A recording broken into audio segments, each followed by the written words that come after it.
Imagine you're a doctor. A patient comes in and says, I've been feeling feverish. You pull out a thermometer, but that thermometer was calibrated in 2011. It hasn't been adjusted since. The batteries are old, and here's the kicker, it can't even measure temperature above the collar. It literally misses half the patient's body. You look at the reading, it's a 98.6 degrees. Normal, and you send the patient home. Now that thermometer, that's been India's main inflation measurement tool for the last 14 years. Now you might think, okay, some government statistics department is updating a spreadsheet. Why should I care? Here's why you should definitely care. When the government of India decides whether to raise or lower interest rates, it looks at inflation data. When the RBI decides how expensive your home loan's EMI should be, it looks at inflation data. And when a highway contractor signs a 10-year deal with NHAI, the price escalation clause in that same contract is tied to this same index. And when economists calculate India's real GDP, stripping out inflation to find out how much the economy actually grew, they use this exact number. So when the ruler is bent, everything measured by it is off. Every policy,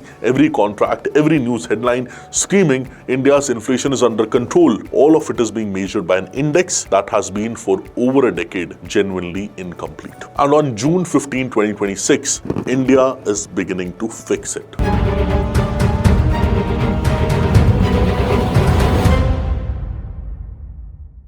Now, to understand what's changing, first you need to understand what the WPI is and why it matters and why it's been quietly broken. So the full form of WPI is Wholesale Price Index. Now it is India's measure for inflation at a wholesale level, at a producer level, as the name suggests. Now what you pay at a store, which is what the Consumer Price Index tracks, is CPI, but the WPI tracks what happens before the goods actually reach you.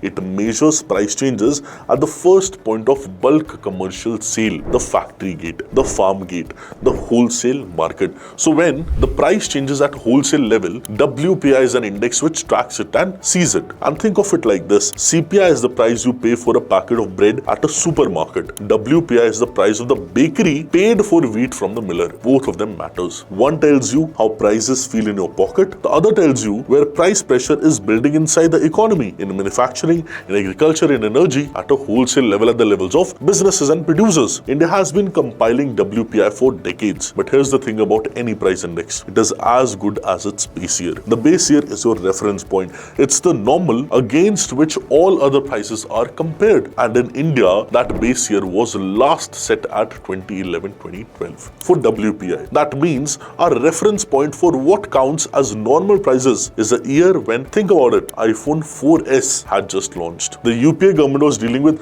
Anna Hazare at that time. Coal blocks hadn't yet become a scam. Renewable energy was barely a rounding error in India's power sector. That was the economic snapshot of India used to measure inflation in 2024 and 2025 and all the way to mid-2026. See, a working group chaired by Professor Ramesh Chand of Niti Aayog was constituted specifically to address this. Renowned economists, they were brought in. The National Statistical Commission, it was consulted, and on May 25th, 2026, the competent authority formally approved the overhaul. And on June 15, 2026, at 12 noon precisely, the Office of Economic Advisor under the DPIIT will release the revised WPI series with a new base year of 2022-2023. 14 years of drift corrected.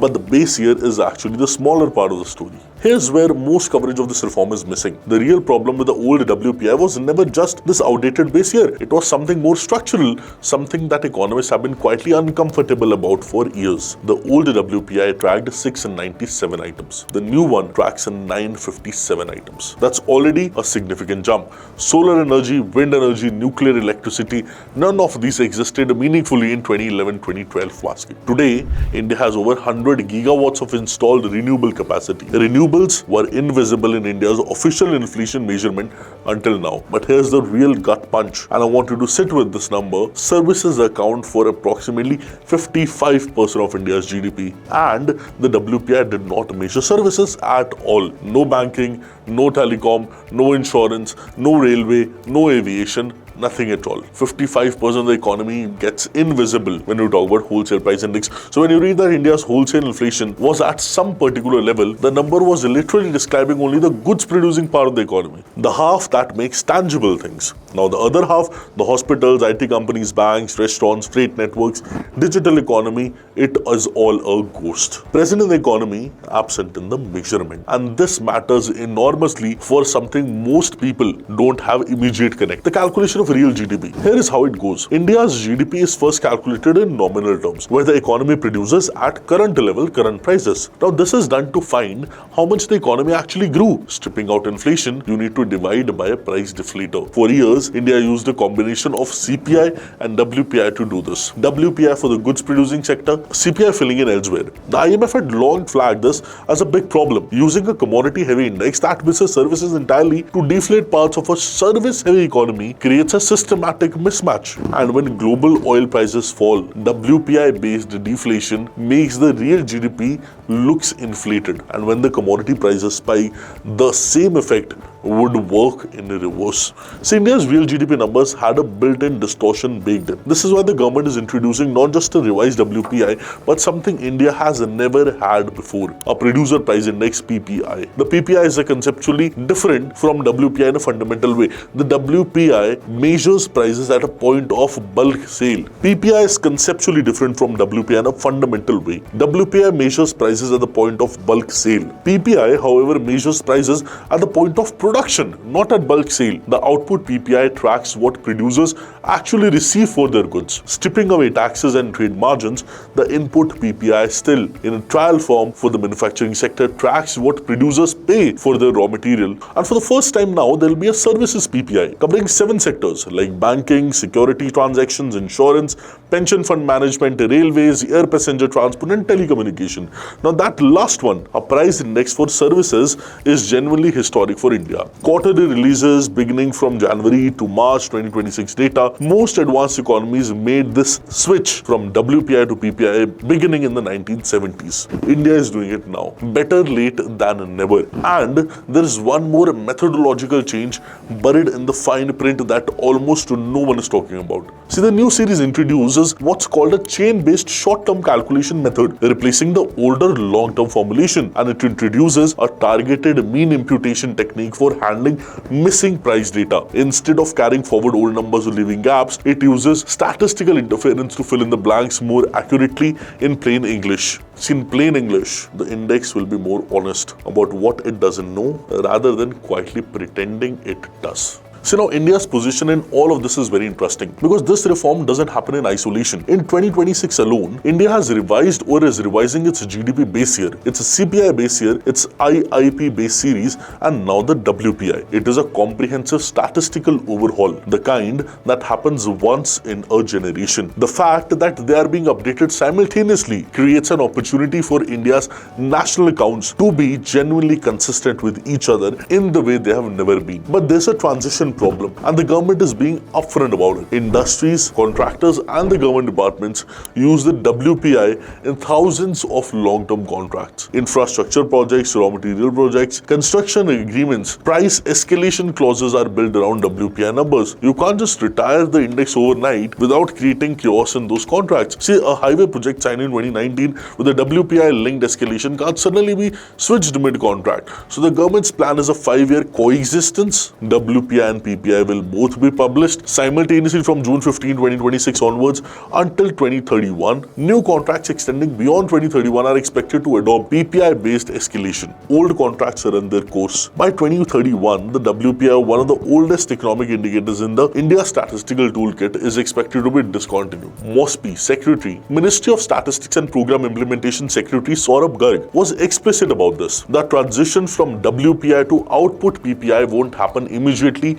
even after the launch. The government wants to study the stability and the reliability of the new series before actually adopting it for the wider use. There will be back series data as well released simultaneously. 37 months of historical data from April 2023 to April 2026, so economists can immediately begin comparing and validating. The output PPI starts with 125 items. After the WPI is phased out, that's expected to expand to roughly 1500 items, a far more comprehensive picture.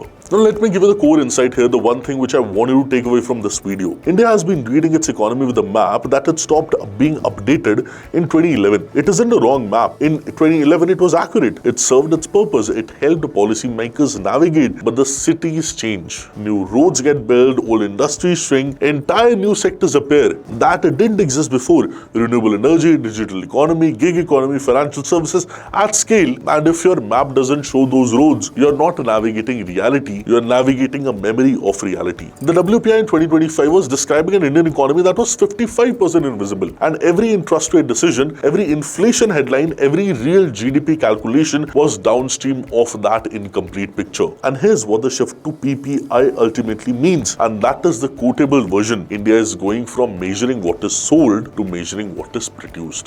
WPI is a market transaction index. PPI is the production reality index. One looks at the moment goods change hands in bulk, and the other at the entire act of creation, what it costs to make something, what you receive for making it, and now for the first time what it costs to provide a service. That's not just a technical statistical refinement, that's a fundamentally different theory of how you understand an economy. And the IMF has been asking India to make this shift for years, and India is now finally doing it. Now students, here's the question I leave you with, and I genuinely want to see this, that what you think about this in the comments. India's GDP has been growing officially at some of the fastest rate in the world. We have been told we are more than $4 trillion economy, that we are the fastest growing economy, major economy in the world. Now those numbers, they come from nominal GDP divided by a deflator built partly on a WPI that excluded more than half the economy. Now when the PPI matures, becomes stable, and eventually becomes the primary deflator for India's national accounts, as the IMF recommends and as the government itself has signaled, those GDP numbers might shift. They might go up, they might come down. We genuinely don't know yet. But here's my question.